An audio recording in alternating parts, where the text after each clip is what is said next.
আসসালামু আলাইকুম প্রিয় শিক্ষার্থী বন্ধুরা, আশা করি সবাই অনেক অনেক ভালো আছেন। তো আমি আজকে HTML এর বেসিক নিয়ে আলোচনা করব। এটা হচ্ছে আমাদের পার্ট 2। আর একটা বেসিক পার্ট আছে, ওটা হচ্ছে ল্যাপটপ স্ক্রিনে এই ক্লাসটা করানো আছে। তো আমি শুরু করতে যাচ্ছি। তো ওয়েব ডিজাইন বাই HTML কেন আমরা ব্যবহার করি? HTML মানে কি? হাইপার টেক্সট মার্কআপ ল্যাঙ্গুয়েজ, তাই না? এটা কিন্তু যে কোনো স্বাভাবিক কোনো ল্যাঙ্গুয়েজ না, হাইপার টেক্সট মার্কআপ ল্যাঙ্গুয়েজ। তো এটা আমরা কেন ব্যবহার করি? এটা ওয়েব পেজ তৈরির জন্য ব্যবহার করি, তাই না? এখন আপনাদের মনে প্রশ্ন আসতে পারে যে ওয়েব পেজ কি? আচ্ছা, আমরা একটু সহজভাবে চিন্তা করি আমাদের ব্যবহারিক জীবনে। আচ্ছা, আপনারা হয়তো গুগল সার্চ করেন বা হচ্ছে ফেসবুক চালান, অনেকের ফেসবুক অ্যাকাউন্ট আছে, ফেসবুকের ফ্রেন্ড আছে, তাই না? তাহলে এই যে আপনার ফেসবুক যে একটা অ্যাকাউন্ট আছে, এটাও কিন্তু একটা ওয়েব পেজ, তাই না? আচ্ছা, তো ওয়েব পেজ কাকে বলে? ওয়েব পেজ হলো ওয়েব ডকুমেন্ট, যা হচ্ছে কোনো নির্দিষ্ট ওয়েব ব্রাউজারের মাধ্যমে মোবাইল বা কম্পিউটার ইলেকট্রনিক্স ডিভাইস দিয়ে প্রদর্শিত হয়। এই যে ওয়েব পেজ, এই ওয়েব পেজে বিভিন্ন ছবি, হচ্ছে টেক্সট বা হচ্ছে অডিও ভিডিও ডকুমেন্ট আকারে জমা থাকে। সহজভাবে বলা যায় ওয়েবসাইটের স্বতন্ত্র কোনো পেজকে ওয়েব পেজ বলে। আচ্ছা, এখন আপনাদের মনে প্রশ্ন আসতে পারে যে ওয়েবসাইট কি, তাই না? একই ডোমেনের অধীনে বা নির্দিষ্ট কোনো ডোমেনের অধীনে একাধিক ওয়েব পেজের সমষ্টিকেই কি বলতেছে? ওয়েবসাইট বলতেছে, তাই না? আচ্ছা, আমি এই লেকচারটা শুরু করার আগে আপনাদের একটা উদাহরণ দেবো, ছোট্ট করে একটা উদাহরণ, যে আপনারা দৈনন্দিন জীবনে কিভাবে website, web page, web browser ব্যবহার করেন। আচ্ছা, আমরা তো ফেসবুক ব্যবহার করি, তাই না? তো এই যে আমার কাজটা করার জন্য কিন্তু একটা ওয়েব ব্রাউজার লাগবে। ওয়েব ব্রাউজারের উদাহরণ হচ্ছে গুগল ক্রোম কিন্তু অনেকেই ইউজ করে। তারপর অপেরা মিনি আছে, ফায়ারফক্স আছে, ঠিক আছে? এগুলো হচ্ছে আমাদের ওয়েব ব্রাউজার। এই ওয়েব ব্রাউজার যখন আপনি ক্লিক করবেন, তখন কিন্তু আপনার একটা সার্চ মেনু চলে আসবে, গুগল সার্চ লেখা আসবে। এই যে সার্চ মেনুটা আসলো এবং যেখানে লিখে আপনি সার্চ দেন, এটাকেই বলতেছে সার্চ ইঞ্জিন। ডোমেইন নেমটা কি? আপনি কোনো ডিভাইসের আন্ডারে একটা ওয়েব সার্ভারের সাথে যুক্ত হলেন, এই যে আপনার যে ঠিকানাটা, এটাই কি বলছে? Domain name. ডোমেন নেমকে যদি আমরা অঙ্কের সাহায্যে লিখে চেষ্টা করি, সেটাই হচ্ছে আমাদের আইপি অ্যাড্রেস। যে আইপি অ্যাড্রেসটাকে বলে ইন্টারনেট প্রোটোকল অ্যাড্রেস। ইন্টারনেটের সাথে সংযুক্ত প্রতিটি ইলেকট্রনিক ডিভাইস বা কম্পিউটারের ঠিকানাকেই আইপি অ্যাড্রেস বলে। তো ঠিক আছে, এখন আমরা পড়াশোনায় চলে যাই। দেখুন, আমরা HTML কেন ব্যবহার করি এটা পড়ছি, ওয়েব পেজ কি এটাও পড়লাম, ওয়েবসাইট কি এটাও পড়লাম, ঠিক আছে? এখন আমরা পড়বো ওয়েব সার্ভার। ওয়েব সার্ভার এমন একটি সিস্টেম বা স্টোরেজ ব্যবস্থা যেখানে সকল ওয়েব পেজগুলো জমা থাকে। তাহলে ওয়ার্ল্ড ওয়াইড ওয়েব কি? ওয়ার্ল্ড ওয়াইড ওয়েব হলো কতগুলো ওয়েব সার্ভারের সংযুক্তির মাধ্যমে গঠিত একটি বৃহৎ সিস্টেম। আচ্ছা, এখন আমরা দেখব ওয়েব ব্রাউজার কি। আসলে ওয়েব ব্রাউজার, আমি একটু আগে উদাহরণ দিলাম, ওয়েব ব্রাউজার হচ্ছে গুগল ক্রোম, তাই না? ওয়েব ব্রাউজার হলো একটি সফটওয়্যার যার মাধ্যমে আমরা ওয়েব সার্ভারের বিভিন্ন ওয়েব পেজ মানে ভিজিট করতে পারি, ডাউনলোড করতে পারি, ঠিক আছে? ভিজিট মানে হচ্ছে আমরা দেখতে পারি ওয়েব পেজগুলো কী কী আছে। নাই আপনারা হয়তো গুগলে সার্চ দিতে পারেন যে what is the definition of ICT, তখন কিন্তু বিভিন্ন লিঙ্ক চলে আসবে। লিঙ্কে ক্লিক করলে ভিতরে আপনারা দেখতে পাবেন যে আইসিটির ডেফিনেশনটা কী, এরকম আর কি।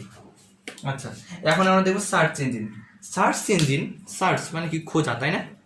এই যে গুগল লেখার নিচে কিন্তু একটা সার্চ ইঞ্জিন থাকে, ওই বক্সে আমরা লিখে যে কোনো জিনিস সার্চ দিই। সার্চ ইঞ্জিন হলো ছোট একটি টুল যার মাধ্যমে আমরা ওয়েব সার্ভারে বিভিন্ন তথ্য খুঁজে বের করতে পারি। আচ্ছা, এখন দেখবো আইপি অ্যাড্রেস। আইপি অ্যাড্রেস কি? Internet protocol address. IP address ইন্টারনেটের সাথে সংযুক্ত প্রত্যেকটি কম্পিউটার বা ইলেকট্রনিক ডিভাইসের একটি অ্যাড্রেস বা ঠিকানা থাকে, ইউনিক ঠিকানা থাকে, একক ঠিকানা। এই ঠিকানাটা কি বলতেছে? IP address. তো আইপি অ্যাড্রেস সম্বন্ধে আমরা একটু বিস্তারিত পড়াশোনা করব, কারণ এইটা খুবই আসে, ক খ নাম্বারে খুবই আসে। IP address, internet protocol address. তো আইপি অ্যাড্রেসের দুইটি ভার্সন রয়েছে, একটি হচ্ছে IPv4, আর একটি হচ্ছে IPv6। তো IPv4 নিয়েই আসলে আমাদের মেইনলি পড়াশোনা। IPv4 এ 32টি বিট রয়েছে, ঠিক আছে?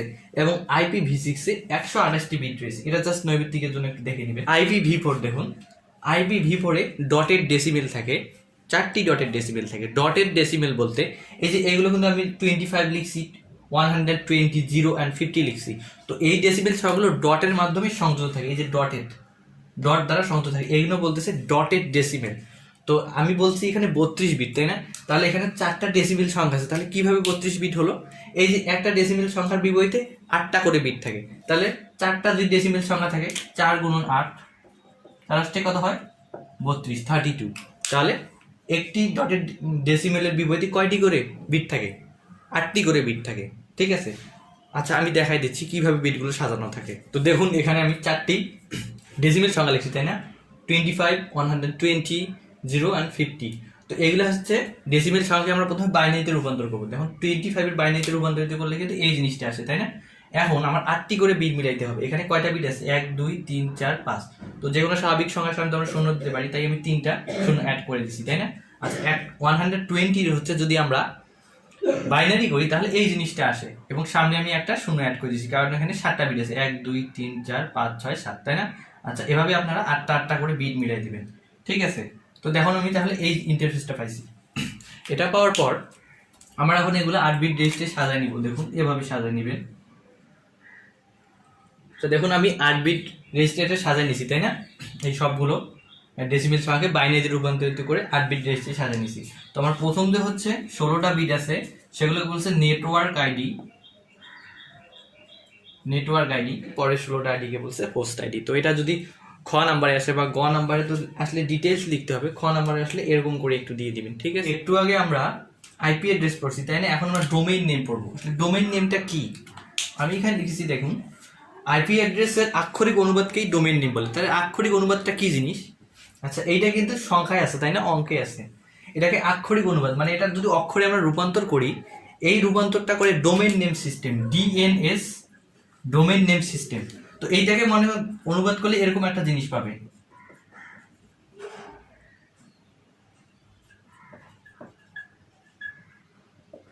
এই যে এরকম একটা http://www তারপর অনেক কিছু তারপর .com.bd এরকম কিছু পাইতে পারে, তাই না? তাহলে হচ্ছে আমার তো এই যে মানুষের ক্ষেত্রে এতগুলো জিনিস মনে রাখা সম্ভব না, অঙ্কের ধারাটা। আমরা কিন্তু বিভিন্ন ইংলিশ কথা যেমন নাম মনে রাখতে পারি, তাহলে একটা ওয়েবসাইটের নাম আমরা এভাবে মনে রাখতে পারি, তাই না? ওয়েব পেজের ইউনিকিউ বা স্বতন্ত্র ঠিকানাকে কি বলতেছে? ইউআরএল বলতেছে, ইউনিফর্ম রিসোর্স লোকেটর। তো ডোমেইন নেম বা আইপি অ্যাড্রেসের সাথে এটা অনেকে গুলাই ফেলে। ডোমেইন নেম বা আইপি অ্যাড্রেস কিন্তু আপনার কম্পিউটার বা ডিভাইসটার ঠিকানা, আর এখানে ইউআরএল মানে হচ্ছে কিন্তু ওয়েব পেজটার ঠিকানা।